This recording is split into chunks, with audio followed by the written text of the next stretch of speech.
Hi, my name is Robert Piccioni, and today's presentation is Helicobacter pylori in layman's terms.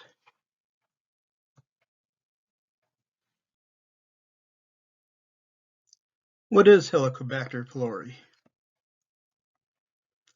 It is the only bacterium that can survive gastric acid. It is transmitted through shared eating utensils and cups. It is currently in 50% of the population of the world. It often affects the duodenum. It eats the cilia of the stomach, and while active, it causes peptic ulcers, which may lead to cancer.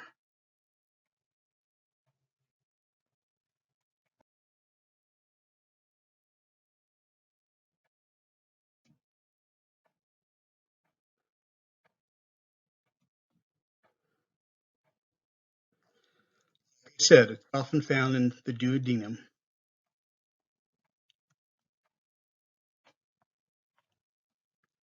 And here we see in the picture here, an example of it eating away at the duodenum and the damage it may cause.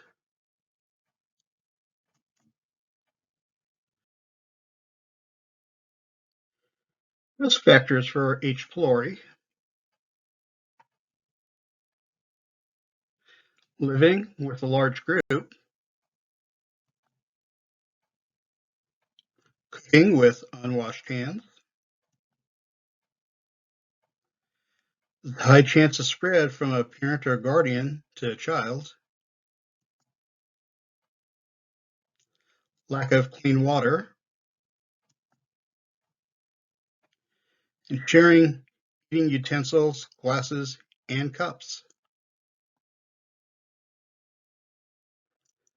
Unfortunately, there are no signs for H. pylori, only symptoms, and they are heartburn, abdominal pain.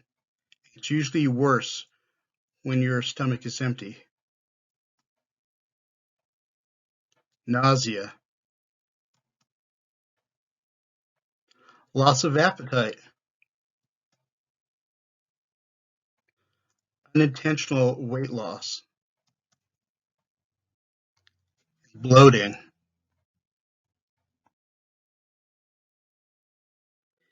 And now we're getting to some more serious symptoms.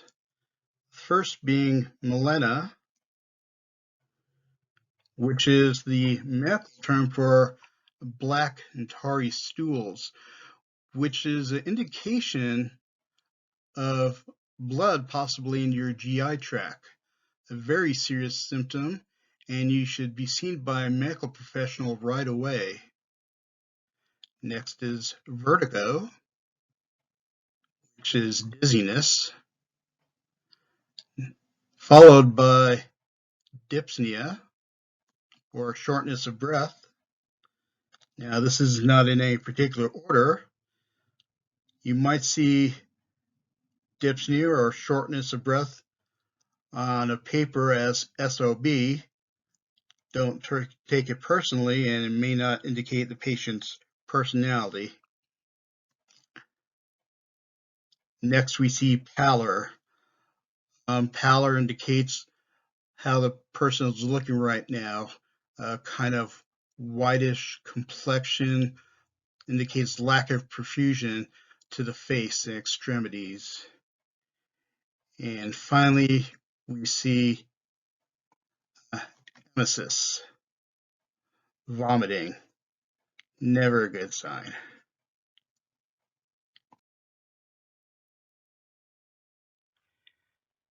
Testing for H. pylori may be accomplished in several different ways.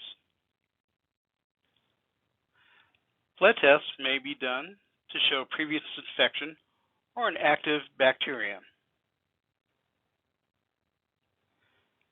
A breath test is done by inhaling a gas with a low-grade radioactive molecule that will bind with an element that is present with H. pylori. When exhaled into the bag for examination, the marker will indicate if the bacterium is present or not. The stool test works in much the same way. The molecule is swallowed and allowed to pass through the GI tract. Once the stool is passed, a specimen is taken to check for the bacterium. Gastroscopy, a visual examination by camera through the esophagus to the stomach, then duodenum. A biopsy may be taken by the doctor for further examination.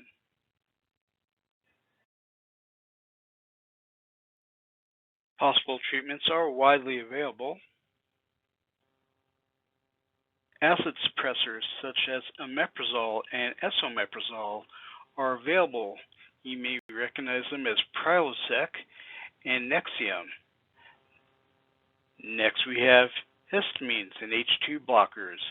You may be more familiar with these as Pepcid AC and Tagamet. And finally, Pepto-Bismol.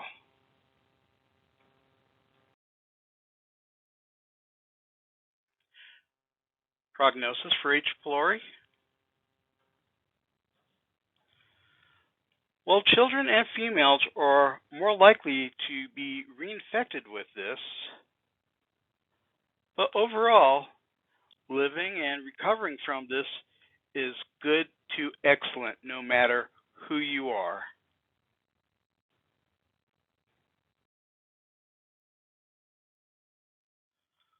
Once again, my name is Robert Piccioni. Thank you for listening, and have a good day.